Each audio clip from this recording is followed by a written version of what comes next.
अस्सलामुअलैकुम वरहमतुल्लाहि वबरकातुहू नहमदुहु नसल्ली अला रसूलिल करीम अम्मा बाद क़ालल्लाहु तबारक व तआला अऊज़ु बिल्लाहि मिनश शैतानिर रजीम बिस्मिल्लाहिर रहमानिर रहीम व इज़ इब्तला इब्राहीम रब्बुहु बिकलिमातिन फ़अतम्महुन्ना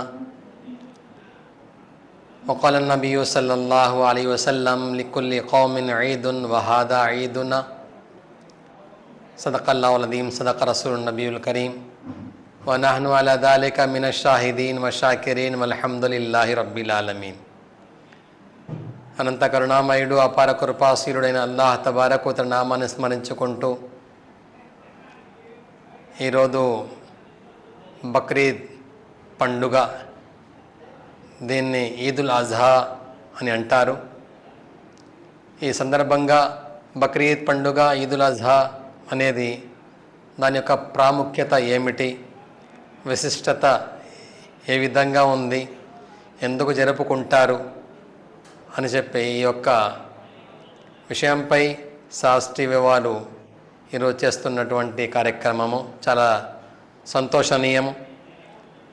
సోదరులారా, ఆ సృష్టికర్త పరమప్రభువు, సమస్తానికి యజమాని, పోషకుడు, సంరక్షకుడు ఆయన అల్లాహ్ తబారక్ వ తఆలా ఈ ప్రపంచంలో ఏది ఉన్నదో, మనకు ఏది దక్కినదో సమస్తమును ఆయన బహుకరించినదే.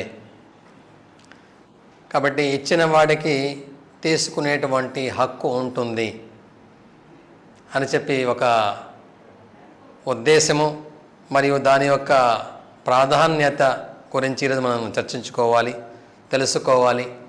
సోదరులారా, బక్రీద్ పండుగ అనగానే మనకు గుర్తుకొచ్చేది త్యాగాలు, కష్టాలు, ఆపదలు. ఏ కష్టాలు, ఏ ఆపదలు మరియు ఏ త్యాగాలు అన్నది మనం ఈరోజు తెలుసుకోవాలి.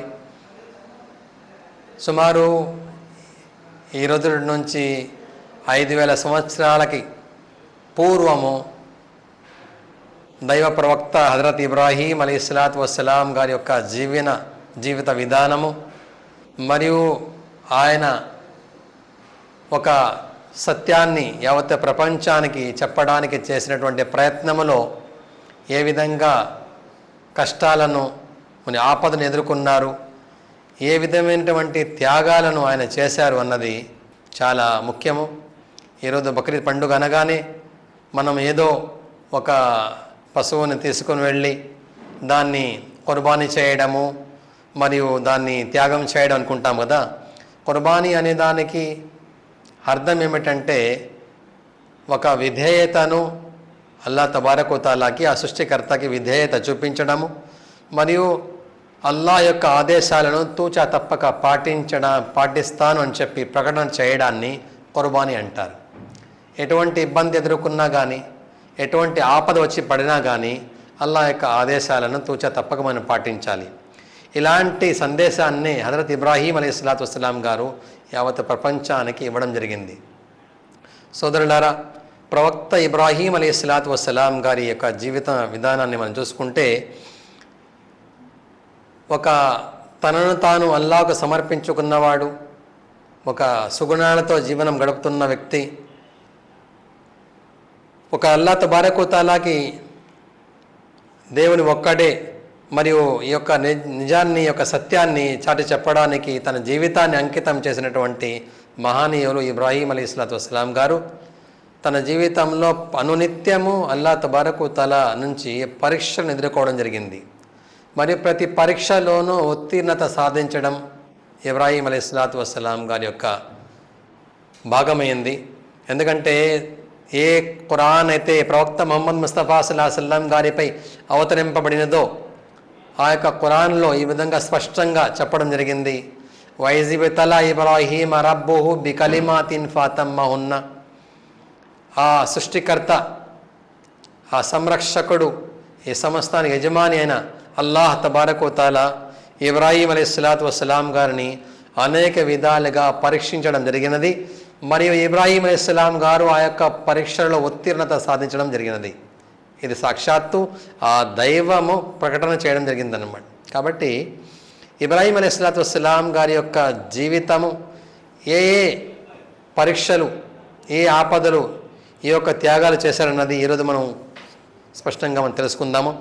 మొట్టమొదటిసారిగా ఏకేశ్వరోపాసన, ఏకదైవారాధన గురించి ఇబ్రాహీం అలైహిస్సలాతు వస్సలాం గారు చేసినటువంటి ఆ యొక్క ఉద్యమము, ఆ యొక్క పోరాటము, దానిలో భాగంగానే తన జీవితంలో ఎప్పుడు కూడా అలాంటి ఆపదలు ఆయన ఎదుర్కోలేదు. ఎలాంటి ఆపదలు అయితే ఈ యొక్క మార్గములు అంటే ధర్మ ప్రచారం కొరకు చేసినటువంటి ప్రయత్నములో ఇబ్రాహీం అలైహిస్సలాతు వస్సలాం గారు పడినటువంటి కృషి, చేసినటువంటి కృషి మరియు ఎదుర్కొన్నటువంటి ఆపదలు మనం కని విని ఎరుగనటువంటి రీతిలో ఉంటుందన్నమాట. మొట్టమొదటిసారిగా ఇబ్రాహీం అలైహిస్సలాతు వస్సలాం గారు తమ యొక్క జాతి ముందు ఆ యొక్క ఏకేశ్వరోపాసన, దేవుని ఏకత్వం గురించి ఎప్పుడైతే ఆయన చెప్పడం జరిగిందో యావత్తు జాతి ఆయనకి ఒక రకమైనటువంటి ఇబ్బంది గురి చేసింది. మరియు ఆ యొక్క పూర్తి జాతి ప్రవక్త ఇబ్రాహీం అలైహిస్సలాతు వస్సలాంకి దోషుడిగా నిలబెట్టి ఆయన శిక్షించడం జరిగింది. అలాంటి సందర్భంలో ఆ రోజుల్లో ఉన్నటువంటి చక్రవర్తి ఏదైతే నమ్రూద్ ఉన్నాడో అతి కిరాతకంగా ఇబ్రాహీం అలైహిస్సలాతు వస్సలాం గారిని శిక్ష గురి చేశాడు. ఒక శిక్ష ఏమిటంటే ఒక అగ్నిగుండంలో ఆయన వేయడం జరిగింది. ఆ సందర్భంలో అల్లాహ్ తబారక్ వ తఆలా యొక్క నమ్మకం ఆయన కాపాడింది. ఎప్పుడైతే ఆయన అగ్నిగుండంలో వేయడం జరిగిందో ఆ సందర్భంలో దైవదూతల యొక్క నాయకుడు హజరత్ జిబ్రాయిల్ అలైహిస్సలాతు వస్సలాం గారు వచ్చి ఇబ్రాహీం అడిగారు, ఓ ఇబ్రాహీం ఏమైనా సహాయం కావాలంటే అలాంటి సందర్భంలో కూడా ఒక 2 నిమిషాల్లో ఆయన అగ్నిగుండంలో పడిపోతాడు.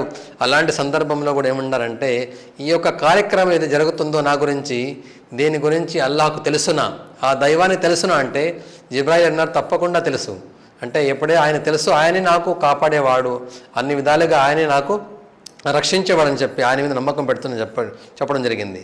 అలాంటి సందర్భంలో అల్లాహ్ తబారక్ వ తఆలా దైవము తన ఆధీనంలో ఉన్నటువంటి ఏ శక్తులు ఉన్నాయో, అగ్ని కూడా ఒక శక్తి అల్లాహ్ తబారక్ వ తఆలా ఆధీనంలో ఉంది.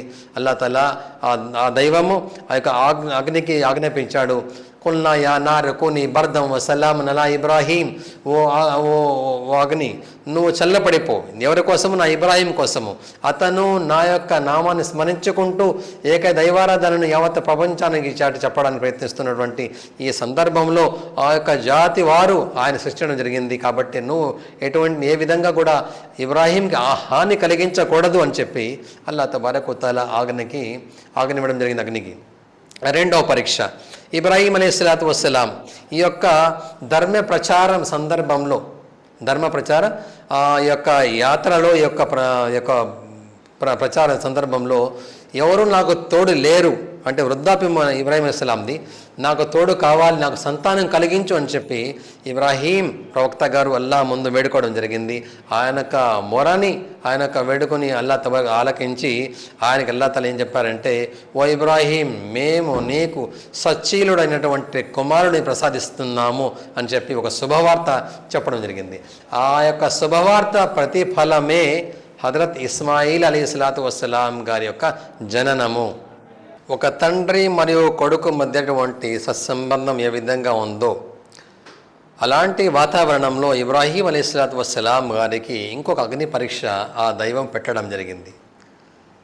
ఆ పరీక్ష ఏమిటంటే, ఓ ఇబ్రాహీం, నువ్వు నీ యొక్క సతీమణి హాజిరాని మరియు 2 నెలల వయసున్నటువంటి చిన్న పసికందుని తీసుకొని ఒక నిర్మానుష ప్రాంతము, ఒక నిర్దేశిత ప్రాంతానికి తీసుకుని వెళ్ళి అక్కడ వదిలిపెట్టి రమ్మని చెప్పి అల్లాహ్ తబారక్ వ తఆలా యొక్క ఆజ్ఞ ఇబ్రాహీంకి ఇవ్వడం జరిగింది.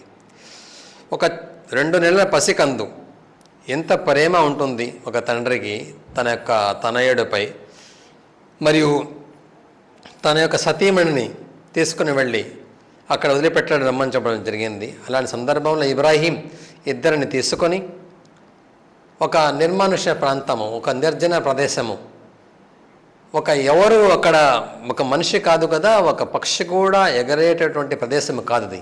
అలాంటి ఎడారి ప్రాంతంలో ఇబ్రాహీం ప్రవక్త గారు అల్లాహ్ తబారక్ వ తఆలా ఆదేశాల అనుసారం తీసుకుని వెళ్ళి ఆ ప్రాంతాన్ని వదిలిపెట్టి ఎప్పుడైతే వెళ్తున్నారో కొన్ని ఆహార సామాగ్రిని వాళ్ళకిచ్చి ఎప్పుడైతే వెళ్తున్నారో ఆ సందర్భంలో తల్లి హాజిరా అలీస్లాతు వస్సలాం, సాధ్వీమణి హాజిరా అలీస్లాతు వస్సలాం గారు ఇబ్రాహీం అలీస్లాతు వస్సలాం గారిని పెట్టుకుని అన్నారు, మమ్మల్ని ఈ యొక్క నిర్మానుష ప్రాంతంలో ఎడారి ప్రాంతం వదిలి వెళ్తున్నారే, మీ యొక్క ఉద్దేశం ఏమిటి, ఎందుకు అని చెప్పి ప్రశ్నించడం జరిగింది.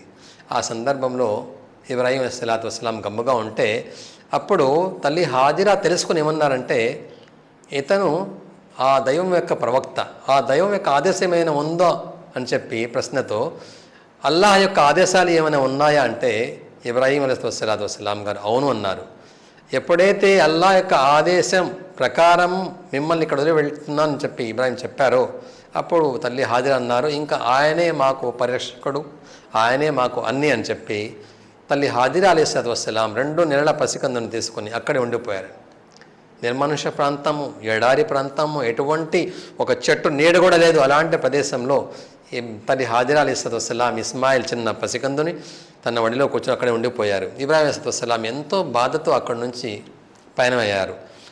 కొన్ని రోజుల తర్వాత ఏదైతే ఆహార పదార్థాలు తీసుకొచ్చారో వాళ్ళ జీవన గడిపేదానికి ఆ అన్న పానీయాలు కానివ్వండి, ఆహారాలు కానివ్వండి, ఇంకా పూర్తిగా అయిపోయిన తర్వాత తల్లి హాజిరా అలైహిస్సలాతు వస్సలాం గారు చూశారు, పరిస్థితి ఇంకా దారుణంగా మారుతుంది. తినడానికి ఏమీ లేదు, తాగడానికి నీళ్లు కూడా లేవు.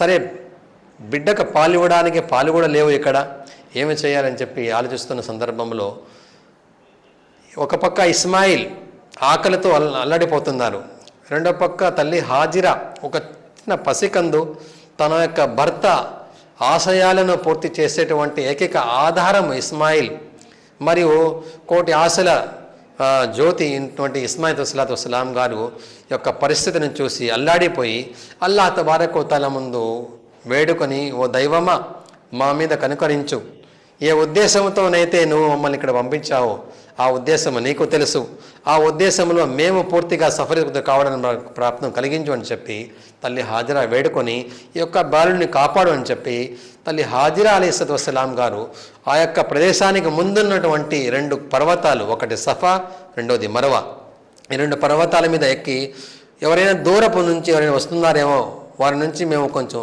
ఆసరా తీసుకుందాము, ఏదైనా సహాయం కోరుకుందాం అని చెప్పి తల్లి హాజిరా చేసినటువంటి ఒక ప్రయత్నము, ఒక మానవుడు తోటి మానవుడిని ప్రాణాన్ని కాపాడడానికి ప్రయత్నించినటువంటి ఆ యొక్క ప్రయత్నానికి అల్లాహ్ తబారక వ తఆలా ఎంత సంతోషపడ్డాడంటే, ఈ రోజు కూడా 5000 సంవత్సరాల క్రితం జరిగినటువంటి ఒక సంఘటన, దాన్ని అల్లాహ్ తబారక వ తఆలా ఒక పునాదిగా చేసి దాని ఆధారంగా చేసుకొని అల్లాహ్ ఏమన్నారంటే, ఈ రోజు కూడా ఎవరైనా హజ్ చేయడానికి యాత్రికులు ఎవరైతే వస్తారో వారు తప్పకుండా ఈ యొక్క 2 పర్వతాల మధ్య తిరగాలి అని చెప్పి ఆ సాక్షాత్తు దైవము యావత్ యాత్రికులు చెప్పడం జరిగింది. దాని గురించి ఏ 2 పర్వతాలైతే తల్లి హాజిరా ఒక మానవుని కాపాడడానికి ఎక్కి మళ్ళీ దిగారో దాన్ని అల్లాహ్ తబారక వ తఆలా ఖురాన్లో కూడా చెప్పడం జరిగింది. ఇన్న సఫా వల్ మర్వత మిన్ షాయిరిల్లా, అల్లాహ్ తబారక వ తఆలా పుట్టించినటువంటి యొక్క ఆధారాలు, ఒక ముఖ్యమైన ఆధారాలు సఫా మరియు 2 పర్వతాలను చెప్పడం జరిగింది. కాబట్టి సోదరులారా, ఆ సందర్భంలో ఒక తండ్రి, ఒక తనయుడు మరియు ఒక సతీమణి చేసినటువంటి త్యాగాలని ఈరోజు కూడా మనం స్మరించుకుంటున్నామంటే, ప్రపంచము త్యాగమైనను ఎప్పటికీ కూడా గుర్తుంచుకుంటుంది. చిరకాలం గుర్తుంచుకునేటువంటి విషయము త్యాగాలన్నమాట. జాతులు మరియు సమాజాల యొక్క ఉత్థాన పతనాలకి త్యాగం అనేది కీలకము. ఒక సమర్థవంతమైన నాయకత్వము ఉద్భవించాలంటే అది త్యాగంలోనే ఉద్భవిస్తుంది. మరియు త్యాగం ద్వారానే అసాధ్యాలను సుసాధ్యాలుగా చేసినటువంటి ఉదాహరణ ఈ ప్రపంచ చరిత్రలో కోకొల్లుగా ఉన్నాయి. కాబట్టి త్యాగం అనగానే మనకు గుర్తొచ్చేది ఇబ్రాహీం అలైహిస్సలాతు వస్సలాం గారి జీవితము. ఆ సందర్భంలో అల్లాహ్ తబారక వ తఆలా ఆ యొక్క ఇస్మాయిల్ ఎవరైతే ఉన్నారో తన 2 మాసాల పసికందు ఆ యొక్క ఎడారి ప్రాంతంలో కాళ్ళ కట్టుకుంటూ ఎంతో బాధపడుతూ ఉంటే ఆ సందర్భంలో వారి మీద దయ కురిపించి అల్లాహ్ తఆలా ఏం చేశారంటే, వారి పాదాల దగ్గర నుంచి ఒక జంజం అనే ఒక జలపాతాన్ని ఉద్భవించారు. ఊబికి తన పాదాల దగ్గర నుంచి జంజం నీరు బయటకు ప్రవహిస్తుంటే తల్లి హాజిరా చూసి సంతోషపడిపోయి ఏమి మాట్లాడాలో అర్థం కాక అల్లాహ్ తబారక వ తఆలాకి స్తోత్రము తెలుపుకొని, వల్లా నీకు మేము ఎంతో కృతజ్ఞత చూపుతున్నాము, నువ్వు మాపై దయ చూపావు, మా యొక్క ఈ యొక్క మాకు ప్రతిఫలం ప్రసాదించావు, కాబట్టి నీకు స్తోత్రం తెలుపుతున్నాం అని చెప్పి ఇబ్రాహీం అలైహిస్సలాతు వస్సలాం గారు రాకముందే ఇక్కడ ఒక రకమైనటువంటి ఆహ్లాదకరమైన వాతావరణాన్ని అల్లాహ్ తబారక వ తఆలా ఏర్పాటు చేశారు. జంజం నీరు రావడము, దాని తర్వాత తల్లి హాజిరా ఆ నీరుని భద్రపరచుకోవడము, మళ్ళీ కొంతమంది యాత్రికులు పోతూ ఉన్న సందర్భంలో ఆ యొక్క వాతావరణాన్ని చూసి ఇక్కడ నీరు ఉంది కదా అని చెప్పి వాళ్ళు కూడా అక్కడ ఉండిపోవడము, అలాగా చేరుతూ ఒక ఊరిలాగా మారిపోయింది. దాన్ని ముందుగా బక్కానా, దాని తర్వాత మక్కాగా దాన్ని నామకరణం చేయడం జరిగింది. ఈరోజు యావత్ ప్రపంచానికి ఒక మధ్య భాగంలో ఉన్నటువంటి ఒక ఊరు ఏదైతే ఉందంటే అది మక్కా నగరము. ఆ మక్కా నగరానికి లక్షల సంఖ్యలో ప్రపంచవ్యాప్తంగా వెళ్ళి అక్కడ ఈరోజు కూడా ఆ నీరు తాగడం జరుగుతుంది. ప్రవక్త ముహమ్మద్ సల్లల్లాహు అలైహి వసల్లం గారు ఏమన్నారంటే, ఈ యొక్క భూమండలంపై అతి పవిత్రమైన నీరు ఏదైనా ఉందంటే అది జంజం నీరు అని చెప్పి ప్రవక్త సల్లల్లాహు అలైహి వసల్లం గారు చెప్పడం జరిగింది. అలాగే ప్రవక్త సల్లల్లాహు అలైహి వసల్లం గారు ఈ విధంగా చెప్పారు ఏమని, ఎవరైతే జంజం నీరు ఏ ఉద్దేశంతో తాగుతారో, ఈ యొక్క సంకల్పంతో వారు నీరు తాగుతారో ఆ ఉద్దేశం అల్లాహ్ తబారక వ తఆలా పూర్తి చేస్తారు అని చెప్పి ప్రవక్త సల్లల్లాహు అలైహి వసల్లం గారు తమ యొక్క వచనాల్లో తెలపడం జరిగింది. ఇంకా మూడో పరీక్ష ఏమిటంటే, ఇబ్రాహీం అలైహిస్సలాతు వస్సలాం గారు చాలా మురిసిపోతున్నారు. ఒక 7 సంవత్సరాలు 8 సంవత్సరాల వయసుకు వచ్చినప్పుడు ఇస్మాయిల్ అలైహిస్సలాతు వస్సలాం గారు ఒక తండ్రి పక్కన తన కుమారుడు నడుస్తూ ఉంటే తండ్రి మనసులో ఏ విధంగా సంతోషం ఉంటుందో ఆ తండ్రికే తెలుసు అనమాట. అలాగా వృద్ధాప్యంలో కలిగినటువంటి ఒక కుమారుడు తను 7 సంవత్సరాలకు చేరుకొని ఆ సందర్భంలో ఇస్మాయిల్ అలైహిస్సలాతు వస్సలాం గారు తమ పక్కన నడుస్తూ ఉంటే ఆ సందర్భంలో కూడా ఇస్మాయిల్ అలైహిస్సలాం గారు చూసి మురిసిపోయినటువంటి సందర్భంలో అల్లాహ్ తబారక వ తఆలా ఒక అగ్ని పరీక్షను పెట్టారు. ఏమని, ఓ ఇబ్రాహీం, ఆయనకు ఒక కల వచ్చింది. ఏమని, డైరెక్ట్గా అల్లాహ్ తబారక వ తఆలా ప్రత్యక్షంగా అల్లాహ్ తబారక వ తఆలా ఆయనకి ఆదేశాలు జారీ చేయలేదు, కల ద్వారా చూపించారు. ఏమని, ఇబ్రాహీం, నీకు ఇష్టమైనటువంటి వస్తువుని మా దారిలో త్యాగం చేయండి అని చెప్పి అల్లాహ్ తబారక వ తఆలా కల ద్వారా చూపించడం జరిగింది. మొదటి రోజు జరిగింది, రెండవ రోజు జరిగింది, మూడో రోజు కూడా అనుకున్నారు, నాకు ఇష్టమైనటువంటి వస్తువు ఈ ప్రపంచంలో నా యొక్క కుమారుడు, కాబట్టి నా యొక్క కుమారుడిని అల్లాహ్ తబారక వ తఆలా తన యొక్క మార్గంలో త్యాగం చేయమని చెప్పి ఆదేశాలు ఇస్తున్నారు. కాబట్టి ఇబ్రాహీం అలైహిస్సలాం గారు తన యొక్క కళని తన కుమారుడు ఇస్మాయిల్కి చెప్పడం జరిగింది. అప్పుడు ఇస్మాయిల్ ఏం చెప్పారంటే, ఇస్మాయిల్ చెప్పారంటే, యా అబతి ఫల్ మా సతజిదుని ఇన్షాల్లా మిన సాబిరీన్, ఓ తండ్రి గారు ఏదైతే మీరు చూశారో దాన్ని పూర్తి చేయండి, ఇన్షాల్లా తప్పకుండా అల్లాహ్ తబారక వ తఆలా అనుకుంటే నన్ను మీరు సహనశీలులో చూస్తారు అని చెప్పి ఇస్మాయిల్ అలైహిస్సలాం గారు కూడా తన యొక్క ప్రాణాన్ని అల్లాహ్ ముందు త్యాగం చేయడానికి సిద్ధమయ్యారు. వీరిద్దరి యొక్క త్యాగాలను అల్లాహ్ తఆలా మెచ్చుకొని ఆ ఆకాశం నుంచి ఒక మేకని దింపి దాని ద్వారా ఈ కుర్బానీ ఇవ్వడం జరిగింది. కుర్బానీ అనేది ఒక పశువును బలివ్వడం అనేది ఒక సంకేతం మాత్రమే. అసలు కుర్బానీ అనే దానికి అర్థం ఏమిటంటే, తన యొక్క మనోవాంఛల్ని, తన యొక్క లోపల ఉన్నటువంటి కోరికల్ని అల్లాహ్ తబారక వ తఆలా ఆజ్ఞ ముందు దాన్ని పూర్తిగా అంతం చేయడాన్ని కుర్బానీ అంటారు. కాబట్టి మనం ఈరోజు బక్రీద్ మాసంలో ఈరోజు బక్రీద్ పండుగ జరుపుకోవడానికి వెళ్తున్నాం. దీని ఒక ముఖ్య ఉద్దేశం ఇదే. ఇబ్రాహీం మరియు ఆ యొక్క సతీమణి హాజిరా మరియు ఇస్మాయిల్ గారి యొక్క త్యాగాలను గుర్తుంచుకొని అలాంటి త్యాగాలతో కూడుకున్నటువంటి జీవితాన్ని మనం కూడా గడపాలి. ఒకవేళ మనం చూసారు ఒక మాట, ఎవరైతే ఆ దైవానికి సాన్నిహిత్యం కోరుకుంటారో వారికి అల్లాహ్ తబారక వ తఆలా అదే విధంగా పరీక్షిస్తాడు కూడా. కాబట్టి మనందరి యొక్క ముఖ్య ఉద్దేశము అల్లాహ్ యొక్క సంతుష్ట, అల్లాహ్ యొక్క సన్నిధిలో మెప్పు పొందడము, అల్లాహ్ తబారక వ తఆలా దగ్గర వేడుకొని తమ పాపం క్షమించుకోవడం మన యొక్క ఉద్దేశము. కాబట్టి ఇలాంటి సందర్భంలో ఎటువంటి ఆపదలు వచ్చినా కానీ, ఎటువంటి కష్ట నష్టాలు ఎదురైనా కానీ అన్నిటికీ సిద్ధంగా ఉండి తనను తాను త్యాగం చేసుకొని అల్లాహ్ తబారక వ తఆలాను ఇష్టానుసారంగా జీవనం గడిపినటువంటి జీవితము ఇబ్రాహీం అలైహిస్సలాం గారిది. అలాంటి జీవితాన్ని మనం మార్గదర్శకంగా ఎంచుకొని జీవనం గడిపితే ఇహ పరలోకంలో తప్పకుండా సాఫల్యం దొరుకుతుంది. ఇంకొకసారి ఈ శాస్త్రీయ ప్రేక్షకులందరికీ బక్రీద్ పండుగ పర్వదిన శుభాకాంక్షలు. అల్లా తబారక్ వ తఆలా మనందరినీ కలిసిమెలిసిగా ఐకమత్యంగా సామరస్యంగా మన ముస్లిమేతరుల నుంచి కూడా ఒక మంచి సందేశాన్ని ఇస్తూ వారి యొక్క మనోభావాలను గౌరవిస్తూ మన పరిధిలో మనం ఉంటూ ఒక మంచి ఉద్దేశంతో మనం పండుగ జరుపుకుంటే తప్పకుండా ఏ ఉద్దేశంతో అయితే మన పూర్వీకులు మన జాతి కోసము మన యొక్క దేశం కోసం పాటుపడ్డారో ఆ ఉద్దేశం తప్పకుండా నెరవేరుతుందని ఆశిస్తూ సెలవు తీసుకుంటున్నాను. అల్లా తబారక్ వ తఆలా మనందరినీ మంచి పనులు చేయడానికి ప్రాప్తం కలుగుగాక. ఆమీన్. అస్సలాము అలైకుం వరహమతుల్లాహి వబరకాతుహు. ముష్తాక్ మదనీ.